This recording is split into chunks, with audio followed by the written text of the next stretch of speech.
Hello, welcome, Cabbage here. In SINoALICE, I wanted to talk about Act 3, because this is where the game flipped for me, and I became really interested in the characters and story. I won't talk about the larger story and the concept of the game in this video. I'll save that for the comparison with Near Reincarnation, but I want to talk about the three characters whose stories and identities in Act 3 resonated with me the most. But first, one quick note about how the story is set up.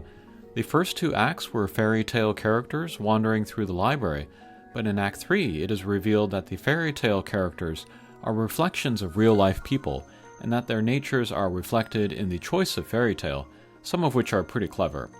So that's the context needed for the three stories I'll pick up.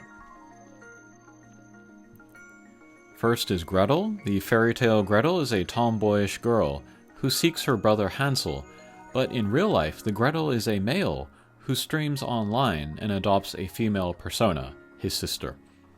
The gender dynamics here are interesting, but maybe unsurprisingly as a YouTuber I want to talk about the online persona aspect. In the story, Gretel is dragged because they are accused of lying about who they are for playing a part, but I think it's totally okay to play a part online. I don't do it personally, I'm just myself because that's easiest and I'm lazy. But think about who else performs a character. Actors, of course, but also professional wrestlers, stand-up comedians. And then there are online streamers and content creators who can't be anything but a performance, and those are the virtual YouTubers like SINoALICE. And that whole thing started around when SINoALICE was released. The internet is not real life, and so if someone wants to create a persona for themselves, I'm fine with it, as long as they are not doing it to exploit or hurt someone else, and there's plenty of that out there, of course.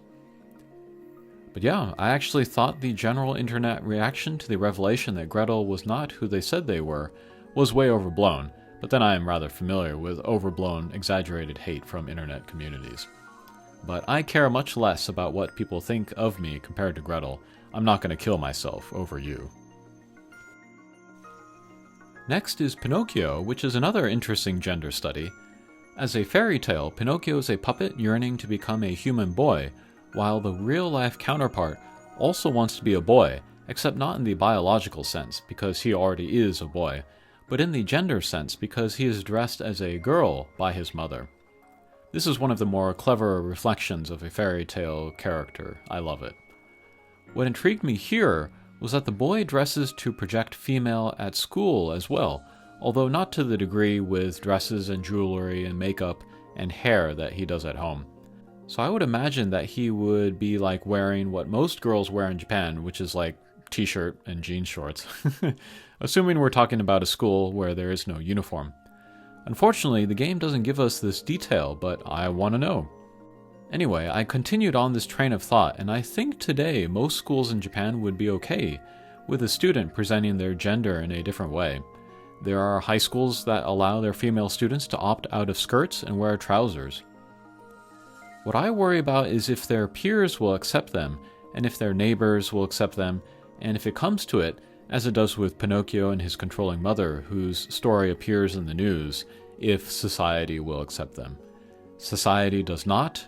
Japanese society, online and offline, can be very judgmental, and that's a common theme I see in this game and Near Reincarnation. And then there is Rapunzel. This is another clever reflection of a fairy tale. But Rapunzel is in a tower to keep her away from men until she finds her true love in a virtuous prince, while the real-life source sleeps with every man because every man is her prince, basically. The character herself doesn't interest me terribly much. What speaks to me is how the religious fervor of her parents is represented, and along with the cult of machine life forms from Nier Automata, it gives an idea of how Japanese folks view devout religious folks from overseas. I wanted to talk about this in my Fatal Frame playthrough, and I forgot, but I can talk about it here instead. The Japanese have 2 religions and 10,000 gods, but aren't actually all that religious. It's not something most people think about every day, or even every week or month. As a culture, the Japanese are very naturalistic people. They're very present in the physical world and engaging in their senses, and things like faith in something you can't see or even know doesn't jive with them. They see devout religious belief as not in sync with nature and common sense. So when the machine life forms commit mass suicide, or when Rapunzel's parents give until they have nothing, the Japanese see insanity. It's not a fair and balanced outlook, but I think it is representative of Japanese folks as a whole. And finally, a secret bonus pick, the Nutcracker. I might be the only person in the world that likes the Nutcracker. He is a cranky old man that does nothing but criticize and complain. But I see him fulfilling a very important role in SINoALICE, and that is as the observer. So much of SINoALICE is told through inner monologues and navel-gazing, and so an outside third party that can provide some perspective is super valuable. Unfortunately, he doesn't provide as much perspective as I would wish, and he doesn't appear as often as I would like, but it's something, at least. Part of why I think Near Reincarnation is the superior, more mature work is because we have multiple observers, including characters really interacting with each other, so we can get different viewpoints of the same things. Mama and the other carriers are observers. The travelers like Fio and Lavanya, Hina and Yuzuki are observers, and the characters themselves are observers of each other, whether it is in their own personal histories or in the cage.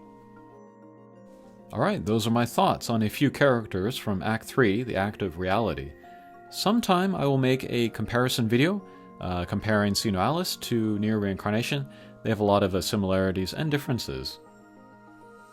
Maybe I'll do it when I finish all of the acts in SINoALICE available to Global. There may be another act there, which kind of inspires me to make another sort of focused video like this one. Okay, thanks for watching, and we'll see you again. Take care.